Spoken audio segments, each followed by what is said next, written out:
오늘은 누가복음 13장 1절에서 9절 말씀 우리 함께 나누고자 합니다. 너희도 만일 회개하지 아니하면 이라는 제목인데요.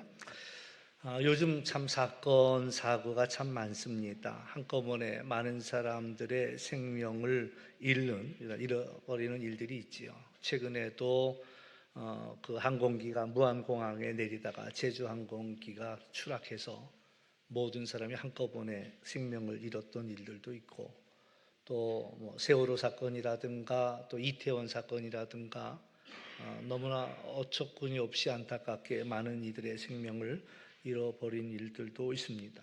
또 최근에는 또 건설 현장에서 공사하던 그 다리가 무너져서 생명을 잃어버린 이들도 있고, 또 철거 현장에서 또 일하다가 또 뜻하지 않게 사고로 또 생명을 잃어버린 이들도 있습니다.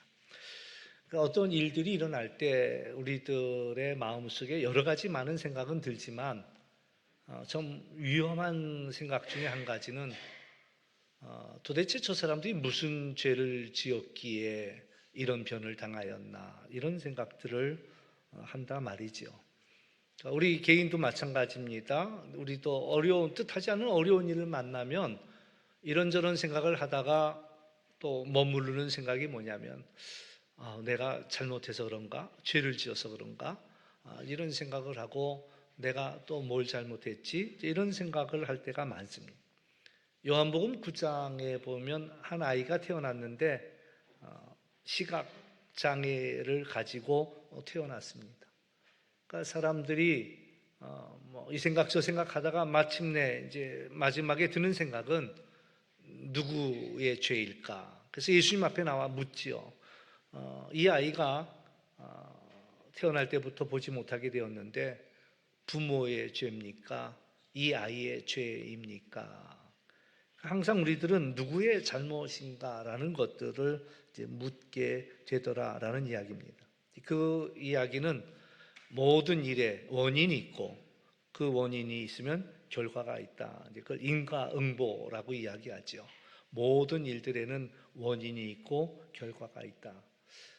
그러나 이제 이 보지 못하는 아이로 태어난 이 아이의 이야기를 통해서 예수님이 우리에게 주시는 말씀은 하나님의 하시는 일을 나타내기 위함이다라고 말씀합니다. 욥기에서도 욥이 원인을 알지 못하는 어려움을 당합니다. 근데 욥은 전혀 알 수가 없는 거죠. 그런데 이제 천상에서는 욥과 마귀와 하나님과의 이야기가 있습니다. 하나님이 욥을 축복해 주시니까 욥이 잘 믿는 거지, 하나님께서 욥을 축복을 거두면 아마 욥도 당장 하나님을 원망할 거다. 그래서 이제 하나님이 욥이 당하는 어려움들을 이제 허락을 하시죠. 한번 그럼 네가 내 종을 한번 유의해 봐라. 그러면 이제 허락을 하셔요. 그래서 욥이 하루 아침에 재산을 잃어버리고 또 자녀들을 잃어버리고 그리고 이제 심지어는 자기 몸에 그런 피부병이 일어나요. 피부병이 참 어려운 병이지요. 얼마나 가려우면은 기와장으로, 깨진 기와장으로 막 긁어댄단 말이지요. 그만큼 고통스러운. 그러니까 이제 친구들이 위로한다고 처음엔 찾아왔어요. 근데 대화를 나누다 보니까 그 대화가 어디로 흘러가냐면은 너 아무래도 하나님 앞에 죄진 것 같다. 회개해라. 그러니까 욥이 글쎄 나는 별로 죄를 지은 것 같지 않다라고 이야기하니까 더 세 사람이 달려들어서 득달같이 네가 왜 어떻게 하나님 앞에 죄가 없다고 얘기하느냐 막 그러면서 구박하는 그런 이야기가 나오죠. 그러니까 우리가 이 땅을 살아가면서 어려운 일들을 당하지만 그 일들이 꼭 우리가 잘못해서만은 아니다라는 이야기를 또 어쩌면 이 욥기를 통해서 우리에게 말씀하고 있다라고도 이야기할 수가 있습니다. 오늘 본문에도 똑같은 이야기가 등장합니다. 갈릴리 사람들이 이제 예루살렘에 제사하러 왔어요. 그런데 빌라도가 이 틈을 타서 이 갈릴리 사람들을 죽입니다. 그러니까 이방인들은 성전에 들어갈 수도 없는데 불구하고 군인들이 들어가서 이 갈릴리 사람들을 죽이지요. 원래 이제 제물을 잡을 때는 제물을 드리는 것 자체가 나의 죄를 이 제물에게다가 전가하고, 그리고 이제 제물을 바치는 사람이 직접 그 제물을 잡아요. 그래서 이제 제사를 드리거든요. 그러니까 내가 죽어야 되지만은 이 제물이 나를 대신해서 이제 올려집니다. 그래서 이제 그런 마음으로 제사를 드리는데, 그 제물에다가 이 갈릴리 사람들의 피를 섞어 갖고 완전히 이제 빌라도가 성전을 모독하는 거지요. 너희들이 이 정권에 대해서 반대하면은 내가 본때를 보여주겠다. 아마 이제 빌라도가 그러한 마음으로 갈릴리 사람들을 죽여서 그 제물에 피를 보냈단 말이죠. 그러니까 이제 이걸 놓고도 많은 이야기가 있겠죠. 근데 이 이야기가 이제 나중에 어떻게 이렇게 모아지냐 하면은, 도대체 이 사람들이 무슨 죄를 지었길래 성전에서 예배드리다가 죽었을까? 그렇게 이제 생각이 드는 거예요. 도대체 어떤 죄를 이 사람들이 지었길래 예배드리러 성전에 갔는데, 제사하러 성전에 갔는데 거기서 죽음을 당했지? 이제 이런 생각을 하는 거죠. 예수님께서도 두 번째 하신 얘기가 실로암 망대가 무너져서 18사람이 어이없는 죽음을 맞이합니다. 그러면서 하시는 얘기가, 너희들의 생각에는 이 사람들이 죄가 더 많아서, 예루살렘 사람들보다 죄가 더 많아서 그래서 이렇게 망한 줄 아느냐 하시는 말씀이, 너희들도 이처럼 망할 수 있다라는 이야기를 하시는 거예요. 너희들도 망할 수 있다. 근데 그 앞에 한 얘기가 뭡니까? 너희들도 회개하지 않으면 망할 수가 있다라는 그런 이야기를 들려주고 있다라는 얘기입니다. 죄에서 자유로운 사람은 아무도 없습니다. 로마서 3장 23절에서도 모든 사람이 죄를 범하였음에 하나님의 영광에 이르지 못했다라는 이야기. 이런 퀴즈를 냈어요. 어떻게 하면 지옥에 갈 수 있을까? 어떻게 하면 지옥에 갈 수 있을까? 답은요, 가만히 있으면 갑니다. 가만히 있으면. 우리가 그 왜 에스컬레이터도요, 그냥 가만히 올라타기만 하면 알아서 끌고 갑니다. 알아서 끌고 가. 그러니까 이 세상은요, 가만히만 있으면 죄로, 멸망으로, 지옥으로 끌고 갑니다. 그러니까 우리가 정신 차리고 살 길을 찾지 않으면, 살 길을 우리가 적극적으로 구하지 아니하면은 그냥 자연스럽게 죄로 가게 되어 있고 멸망으로 가게 되어 있다라는 이야기입니다. 그러니까 죄라는 건 두 가지 죄가 있어요. 드러난 죄가 있고 아직 드러나지 않은 죄가 있습니다. 우리들은 눈 가리고 아웅하는 거예요. 드러난 걸 죄라고 이야기하고 아직 드러나지 않은 거는 죄가 아니다. 우리는 그렇게 눈 가리고 아웅하죠. 그러나 사실 하나님이 보시기에는 우리 모두의 죄를 말씀하고 있다라는 사실들이고요. 어느 날 뉴스를 듣는데 순살 아파트 그러더라고요. 순살 아파트. 그래서 나는 그게 좋은 데인 줄 알았어. 순살 아파트.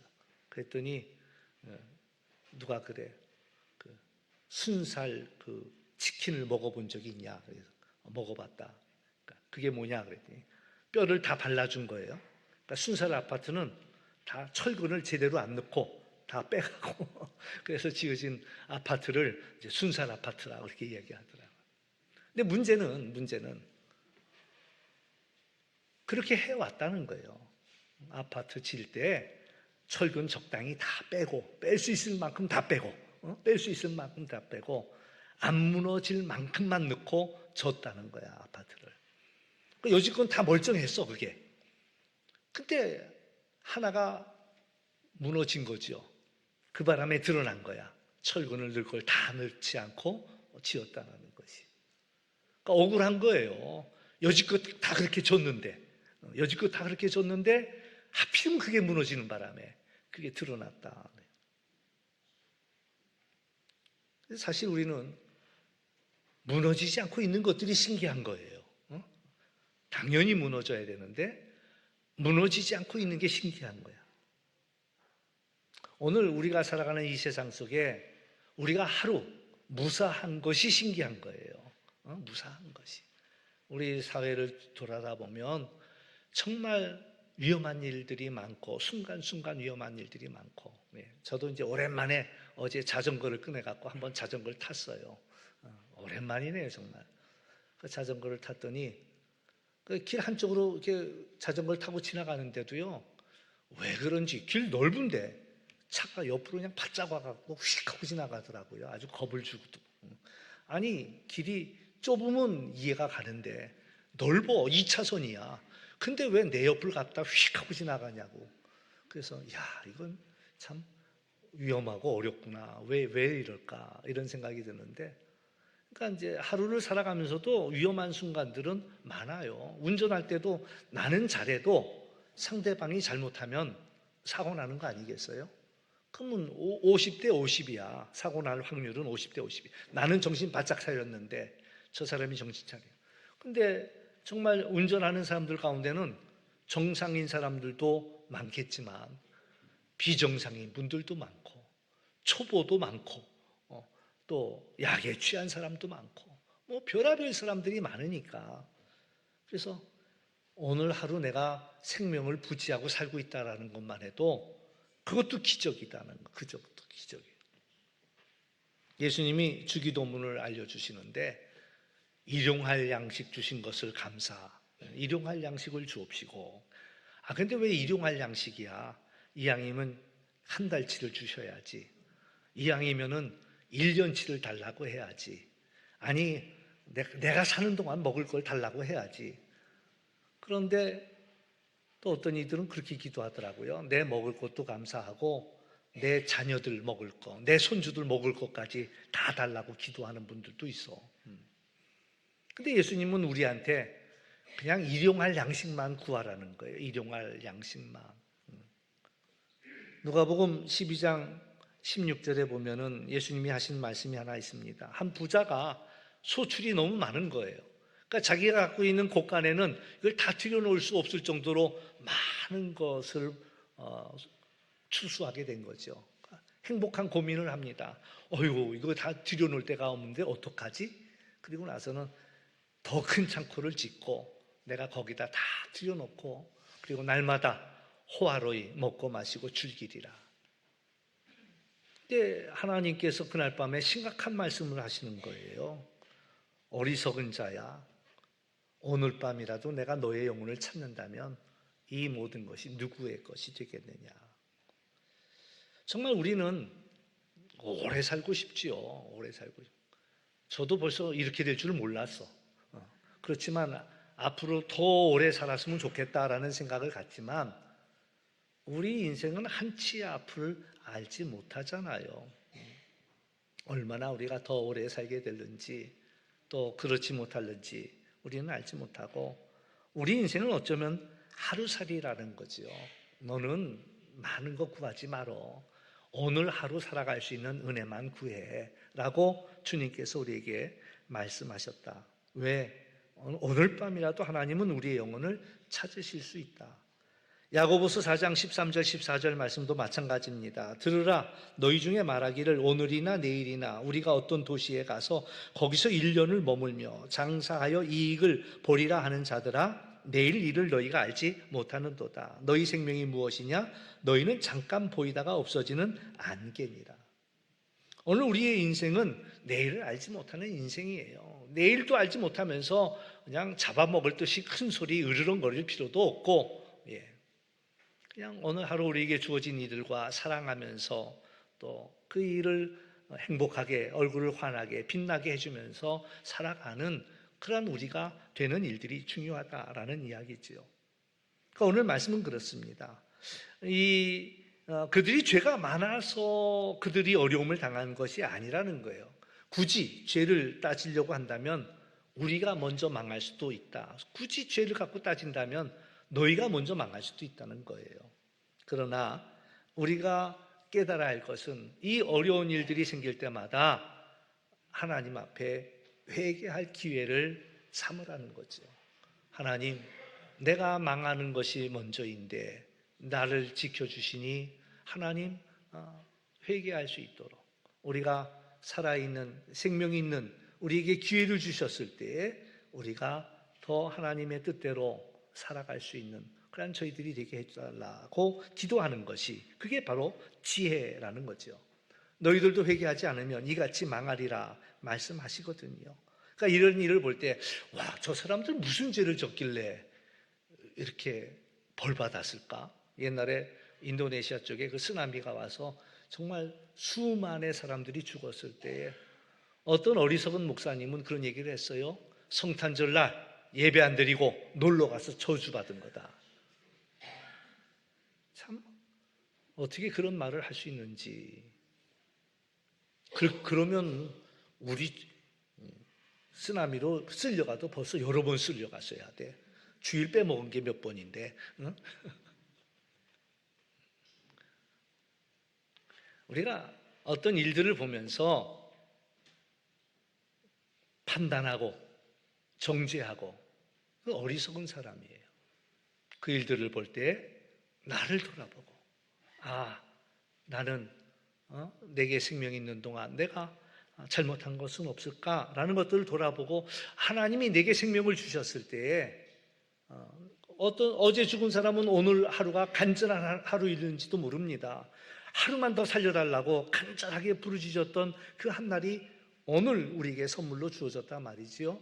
그렇다면 오늘 주어진 이 날을 우리가 어떻게 살아야 될까라는 생각을 해보면서 자신을 돌아보고 회개할 기회로 삼는 것이 지혜라고 이야기할 수 있습니다. 성경에서 하나님은 오래 참으신다고 그랬어요. 하나님은 오래 참으시는 분이에요. 정말 오래 참으셨으니까 우리가 건재하지, 우리가 잘못하는 순간 하늘에서 벼락이 때렸더라면 죽어도 벌써 여러 번 죽었을 거예요. 근데 하나님이 오래 참으셔서 오늘 우리가 이 자리에서 예배할 수가 있는 거지요. 그런데 기억해야 할 것이 하나 있습니다. 하나님이 오래 참으시지만 반드시 심판하신다라는 사실 또한 우리는 잊지 말아야 됩니다. 오늘 이어지는 말씀이 그 비유가 그것을 이야기해 주고 있습니다. 한 사람이 포도원에다가 무화과 나무를 심었습니다. 그리고 이제 열매를 기다린 거예요. 3년을 기다렸습니다. 그러나 열매가 맺혀지지 않자 포도원 지기에게 이 무화과 나무를 찍어내라고 말하지요. 여기서 이제 한 사람은 하나님이죠. 또 포도원은 하나님 나라입니다. 그리고 그 무화과 나무는 이스라엘을 의미합니다. 이스라엘을 의미하죠. 또 우리를 의미합니다. 사실 이제 포도원에다 무화과 나무를 심는 것은 어리석은 일입니다. 왜냐하면 이 무화과 나무가 모든 영양분들을 빨아먹는다고 그래요. 그러니까 제가 강화에서 목회하다 보니까 그 인삼 농사를 짓는데 인삼 농사를 지으면은 5년근, 6년근 그러잖아요. 6년근을 거두고 난 다음에는 그만큼 땅을 쉬게 합니다. 왜? 이 인삼이 땅에 있는 지력을 다 빨아먹었기 때문에 이어서 농사하지 않습니다. 그냥 땅을 푹 그냥 재워둡니다. 쉬게 하고 그리고 나서 나중에 다시 이제 그것 중에 또 하나가 양배추가 그렇다고 그러더라고요. 양배추가 땅에 있는 지력을 다 빨아먹는데요. 그래서 양배추를 심으면 이제 또 한동안 거기 쉬어야지만이 또 농사를 지을 수 있다 이런 얘기를 해요. 그러니까 이처럼 무화과는 심으면 그 주변에 있는 영양분을 다 빨아들이기 때문에 그러니까 포도원에다가 무화과를 심는다는 건 어리석은 일이에요. 그러나 하나님께서는 하나님 나라에 이 무화과 같은 이스라엘을 두신 거예요. 그리고 열매를 맺으라고 이야기합니다. 근데 3년을 기다렸는데도 열매가 없는 거야. 그러니까 이것을 찍어내라. 이제 포도원 지기는 예수님이죠. 예수님께서 이제 거기서 주인에게 이야기합니다. 올해 한 해만 더 참으시죠. 올해 한 해만. 제가 좀 더 열심을 내보겠습니다. 기름도 거름도 주고 그리고서 더 잘 돌볼 테니 그리고 1년 뒤에 열매를 맺는다면 다행이거니와 또 열매를 맺지 않는다면 그때 가서 찍어도 되지 않겠습니까? 이런 이야기가 되겠지요. 하나님께서 또 못 이기는 척하고 또 이제 기다리시지요. 하나님은 오래 참으시는 분이에요. 우리가 그러잖아요. 아이들 혼내줄 때 너 3살 동안 빨리 잘못했다고 그래. 셋, 둘, 하나. 근데 이 아이가 고집스러우니까 버텨요. 그러면 하나, 그다음에 반의 반 이런. 반해 반해 방. 이건 빨리 회개하라는 얘기지. 기회를 주는 거야. 혼내겠다는 게 목적이 아니라 빨리 잘못했다고 얘기해라. 그러니까 하나님께서 우리에게 기회를 주실 때 우리는 그것을 알아차리고 하나님의 심판이 임박했다라는 사실입니다. 어쩌면 마지막 기회일는지도 모릅니다. 그러니까 어떤 일들이 있을 때 저 사람들 벌 받았네? 이게 아니라, 남을 판단하고 정죄할 것이 아니라 하나님이 우리를 향하여 오래 참으시고 계시다라는 사인으로 알아차리고 회개하고, 그리고 우리에게 기회를 주셨을 때 우리는 하나님의 뜻대로 살려는 그러한 삶을 사는 우리가 되어야 되겠다. 우리가 이제 신앙생활할 때 이 말하면 괜찮지 않아? 이런 생각을 우리는 조심해야 합니다. 어떤 분은 그래요. 이제 제가 목사라는 걸 아니까 자기는 순복음교회 여의도 순복음교회 다닌대. 그러니까 무슨 얘기냐? 나는 설교 잘하는 목사님 밑에서 신앙생활 하고 있고요. 나는 우리 교회는요 지금 수만 명이 앉아서 예배 드리는데, 그러니까 자기 믿음이 그렇게 큰 줄 아는 거야. 자기 믿음이 대단한 줄 아는 거야. 근데 하나님이 그걸 갖고 그의 믿음을 보지는 않는다라는 이야기입니다. 마찬가지예요. 우리가 저는 열심히 교회에 왔습니다. 열심히 교회에 오면 뭐해? 앉아서 핸드폰 들여다보고 있는데 빨리 끝나지. 그리고 막 카톡이나 하고 이러고 있으면은 나는 열심히 교회에 왔지만 이게 하나님이 기뻐하시는 예배는 아니다라는 거지요. 내 마음과 정성을 다해서 하나님을 생각하느냐, 하나님을 예배하느냐, 이게 중요한 거지요. 또 뭐 열심히 찬양할 수 있습니다. 또 열심히 성경 읽을 수 있습니다. 그러나 그게 전부가 아니란 얘기예요. 하나님이 원하시는 것은 회개에 합당한 열매가 있느냐라는 거죠. 우리가 하나님의 말씀을 들었을 때에, 찔림을 받았을 때에 우리의 생각이 달라지고 우리의 행동이 달라지느냐라는 겁니다. 우리는 매 순간 하나님께서 우리에게 깨달음과 은혜를 주시거든요. 그 깨달음을 주셨을 때에 우리의 생각을 바꾸고 우리의 행동을 바꾸기로, 그리고 그러한 일들이 우리에게 일어나느냐라는 거죠. 사순절 묵상집을 읽다 보니까 뭐 지금까지 계속 맨날 나오는 얘기는 회개야, 회개하라, 회개하라, 회개하라. 그러니까 그 회개라는 것이 이제 헬라어로는 메타노니아인데 방향을 바꾸다라는 겁니다. 뒤돌아서는 것을 의미하는 거예요. 그러니까는 우리 한자로 번역을 잘했는데, 회는 생각을 바꾸는 걸 얘기합니다. 생각을 뉘우치는 거예요. 뉘우칠 회자입니다. 개는 행동을 바꾸는 거예요. 행동을 고치는 거예요. 그러니까 회개한다는 건 생각을 뉘우치고 내 행동을 바꿔야 되겠다. 이게 바로 회개라는 거잖아요. 하루를 보내고 나서 잠자리에 들기 전에 씻잖아요. 나도 모르게 때 묻은 거, 더러워진 거, 잠자리에 들기 전에 손과 발을 다 씻고, 그리고 뭐 샤워도 하고 이러고 이제 잠자리에 들잖아요. 안 하세요? 다 씻고 자잖아요. 왜? 아침에 씻었는데, 샤워했는데. 그러나 또 잠자리에 들기 전에 나도 모르게 더러워진 것 때문에 손도 씻고 발도 씻고. 회개는 한 번 하는 게 아니라 매 순간 우리가 할 필요가 있다는 거예요. 잠자리에 들기 전에 하나님, 오늘도 제가 하나님의 뜻대로 살지 못했습니다. 좀 더 참을 걸 참지 못했습니다. 좀 더 사랑해야 되는데 사랑하지 못했습니다. 쉬운 일 아니거든요.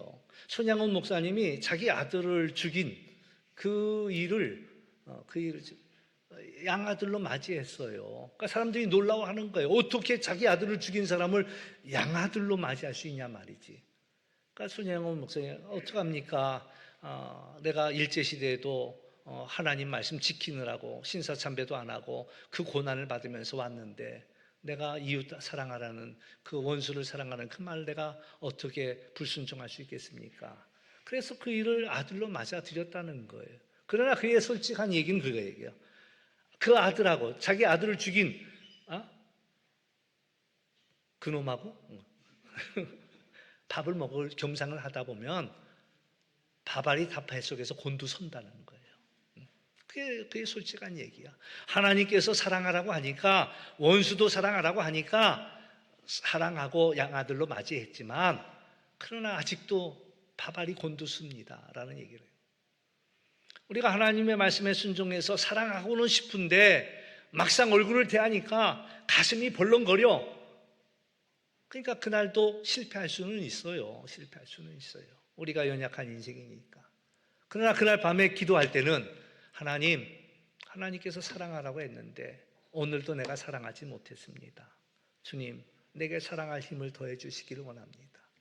오늘도 하나님의 뜻이 뭔 줄 아는데 하나님, 제가 그 하나님의 뜻을 따르지 못했습니다. 내게 이것을 다음에는 이겨낼 수 있는, 감당할 수 있는 힘을 주십시오 라고 기도할 필요는 있다라는 그런 이야기지요. 한 번은 강화에서 목회할 때 회개하라고 이제 하니까 새신자가 저한테 물어봐요. 목사님, 나만 보면 회개하라고 하는데 나는 회개할 게 없거든요. 회개할 게 없거든요. 근데 왜 자꾸 회개하라고 하니? 사실 우리가 생각할 때 내가 무엇을 회개하는지 잘 모를 때가 있어요.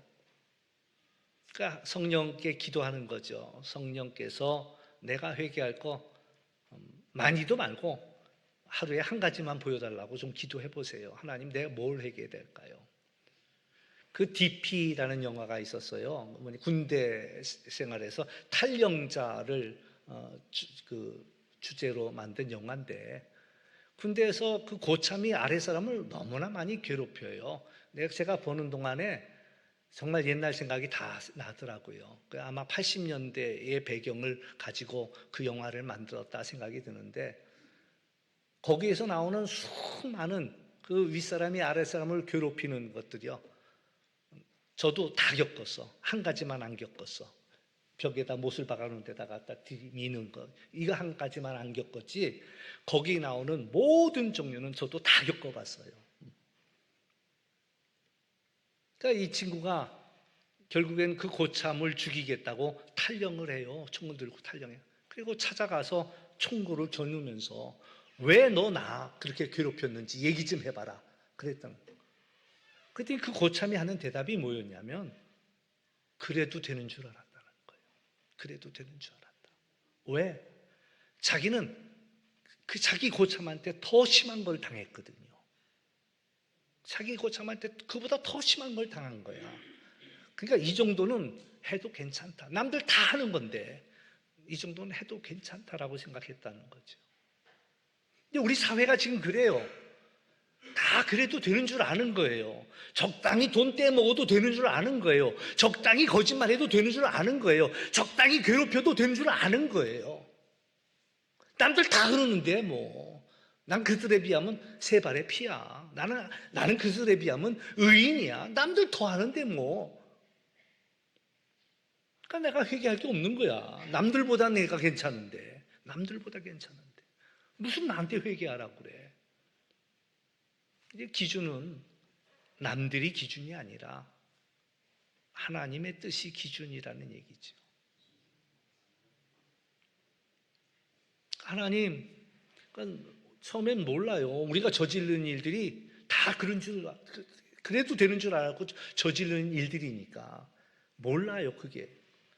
그러니까 기도하라고요. 하나님, 한 가지만이라도, 갑자기 많은 거 보여주면 내가 기절하니까 한 가지만이라도 보여달라고, 그거라도 회개하게 하고, 그거 회개하고 나서 하나님 다음에는 우리가 그것 또 시험 들지 않게 해달라고 기도하고, 한 가지씩만이라도 우리가 회개할 수 있다면은 1년이면 365가지는 회개할 수 있잖아요. 우리가 하루에 죄 한 번 안 지을 것 같아요? 생각한 거, 이런 생각 저런 생각, 저도 생각할 때 많아요. 아유, 하나님 저런 사람 가만둬요. 좀 벼락 좀 때리지. 이런 생각도 한다니. 목사는 맨날 좋은 생각만 하는 줄 아세요? 하나님께서 그냥 저런 걸 가다 다리도 부러지게 해달라고 할 때도 있어. 옛날에 얘기했잖아요, 제가. 아유, 시골 영월에서 목회하는데 뭐처럼 1년 만에 전도한 사람 했어. 근데 그 무당이 하필이면 그 사람을 꼬셔갖고 교회 못 나오게 만들더라고요. 그래서 내가 그랬어, 기도할 때. 하나님, 저 무당 좀 나래요. 그냥 한번 혼 좀 내주세요. 정신 번쩍 나게. 근데 그 이가 그 집에 가서 제사밥 짓다가 스팀에 얼굴이 홀라당 다 화상을 입었어. 근데 그래요. 통쾌하다, 통쾌하다. 근데 읍내 나가려고 뭐 마을버스를 타러 갔더니 그이도 이제 치료받으러 가려고 나왔더라고요. 그러니까 날 보니까 자기는 창피하니까 쥐구멍을 찾더라고. 근데 그때 깨달은 거야. 아, 그게 아니네. 그게 아니네. 하나님의 마음이 그 마음이 아니네. 내가 잘못 기도했네. 그래서 또 이제 회개하는 마음을 또 주시더라고. 최근에 깨달은 것 중에 한 가지가 무엇이 영적이고 또 무엇이 육적일까라는 거죠. 열심히 돈 버는 일이 육적인 일입니까? 영적인 일입니까? 근데 어느 신학자가 정리해 줬어요. 열심히 돈 버는 그 일이 다른 사람을 위해서 하는 일이라면 그건 영적인 일이라는 거예요. 자기를 위해서 하는 거라면 그건 육적이라는 거예요. 심지어 기도도 마찬가지입니다. 기도는 영적인 겁니까? 육적인 겁니까? 하나님, 나만 축복해 주세요 라고 기도하는 거는 그건 육적인 기도가 되는 것이고, 하나님, 어려움 당한 이들, 아픈 이들 기억해 주세요 라고 기도한다면 이타적인 기도는 영적이다라는 이야기. 우리 한국 사람이 기도는 누구보다 많이 해요. 세계가 놀래요. 와, 한국 사람 기도하는 거 대단하다고. 근데 또 두 번째 놀라는 거는 그렇게 많이 기도하는데 왜 응답이 없냐 이거죠.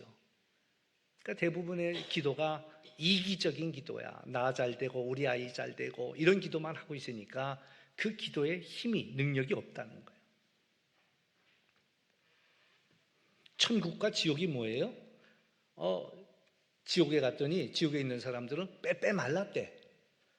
또 천국에 갔더니 천국에 있는 사람들은 다 살이 쪘대. 옛날 50년대 얘기가 되겠네. 살찐 게 좋은 거니까.